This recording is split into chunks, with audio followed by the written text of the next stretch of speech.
সরকারকে বলতে চাই, আপনার কাজ হল ইলেকশন করা, শুধু ইলেকশন করা। বিভেদ করতে চান, পরে অসুবিধা নেই, তবে অবশ্যই সে বিভেদ ঘোষণার মধ্যে নোয়াখালীর নাম অন্তর্ভুক্ত থাকতে হবে। আর নতুবা নোয়াখালী মানে যে মাঠে নামছে, কিন্তু ঢাকা শহরে না, হ্যাঁ, কিন্তু দেশের বাইরেও মিছিল দেখলাম যে মাথা বন্ধ করতেছে।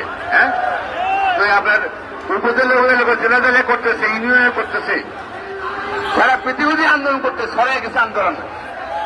এই আন্দোলন কিন্তু যে পর্যন্ত বিরাট না হবে সে পর্যন্ত এই আন্দোলন বন্ধ করার সুযোগ আমি দেখতেছি না। সুতরাং আমরা চাচ্ছি যে আমাদের আন্দোলনটাও শান্তিপূর্ণ হবে, অবশ্যই শান্তিপূর্ণ হবে। তবে যত নোয়াখালী বিবেক